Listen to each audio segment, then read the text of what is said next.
Hello, everyone. My name is Mirvat Alasnag, and I'm here in San Francisco at TCT 2025 with Radcliffe Cardiology. TCT 2025 has been quite a unique program this year because it included a lot of structural, coronary, and artificial intelligence, as a matter of fact. And they were all presented as late-breaking trials.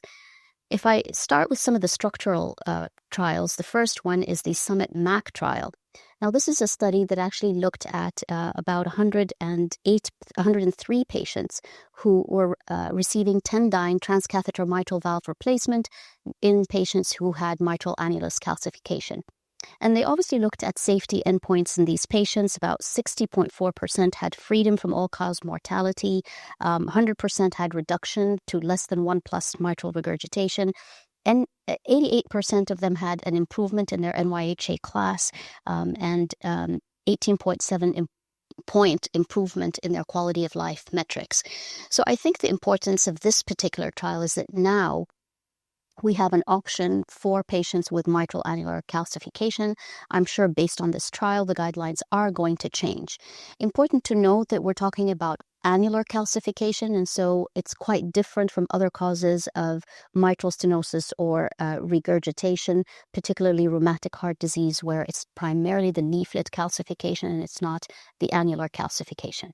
The other structural trial that was presented and is quite important is the PARTNER 3 trial. Now, the PARTNER 3 trial looked at low-risk individuals undergoing transcatheter aortic valve replacement with a balloon expandable platform. The one-year outcomes were actually published in the New England Journal of Medicine in 2019, and we learned that the composite of death, rehospitalization, myocardial infarctions was actually better in transcatheter aortic valve replacement compared with surgery. Subsequently, the 5-year results were presented, and we start to see attenuation of the benefit from TAVR compared with surgical aortic valve replacement. And finally, the 7-year outcomes are presented by Michael Mack and his team. And what we do see is consistent results very similar to the 5-year outcomes. How does that impact practice? Well, one, we know that means these are durable platforms that can be used in our patients who are low risk. What it is going to mean is that we're going to have to evaluate coronary access and reconsider, what our threshold for complications such as paravalvular leak and pacemaker requirements, which are actually quite low in this population. Now, moving on to artificial intelligence. Artificial intelligence was particularly interesting. There was a TCT AI lab this year. In addition to the lab, several trials were presented, including the confirmed 2 AI data. It was a large registry, over 6,000 patients, where we actually see that patients with non-significant calcification, still the CT angiography was able to identify vulnerable plaque, which was associated with major adverse cardiovascular event rate. So I think the whole premise of the power of zero needs to be reconsidered, and our patients, particularly those at risk of atherosclerotic cardiovascular disease, need to be evaluated appropriately. Other AI tools that were presented during the conference included the angiography-derived physiology, and we do see that a lot of that data came back quite positive and quite remarkable. We're waiting for more data in the pipeline that is going to be coming out, including the RISE and so on. Now, moving to the coronary space, there's quite a bit of controversy that's happened in the coronary space. The most remarkable trials actually came out looking at calcified lesions.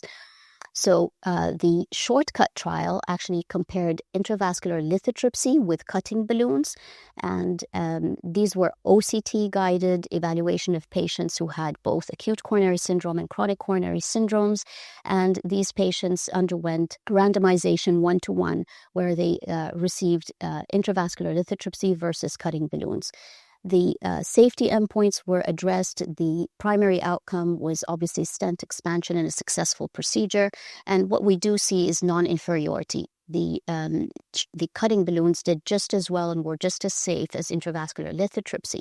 The other trial, which is quite similar, is the Victory trial that looked at super high pressure non-compliant balloons, i.e. the OPN balloon, against intravascular lithotripsy. These were not very large trials. These were over 100 plus patients in each arm. Once again, it was OCT guided. The patients were randomized to either receiving lithotripsy or OPN, followed by drug-eluting stents, and then they were followed up for 30 days. So acute procedural success and stent expansion was the primary outcome. The secondary outcome included target vessel revascularization, target vessel failure, including MI, and stroke and death. Now, in terms of the 30-day outcomes and the primary outcome, it did meet the non-inferiority. So OPN were non-inferior to intravascular lithotripsy. It did not meet the superiority.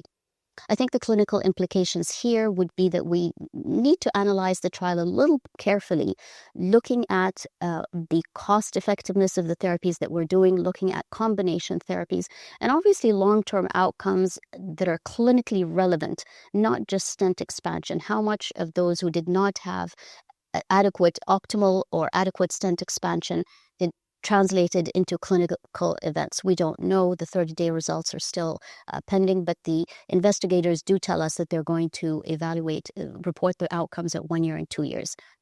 And finally, both of these trials being heavily based on optical coherence tomography, one, we have to recognize that when it comes to intracoronary imaging, OCT is actually less commonly used and adopted compared with intravascular ultrasound, which makes the generalizability of the study questionable. But the other part of it is we don't treat all calcified lesions and guide the PCI with intravascular imaging. How will these change the guidelines? At this point in time, I don't think they will be changing guidelines, but we're still waiting to see what's going to come out of it. So thank you for tuning in and hope to see you in another meeting.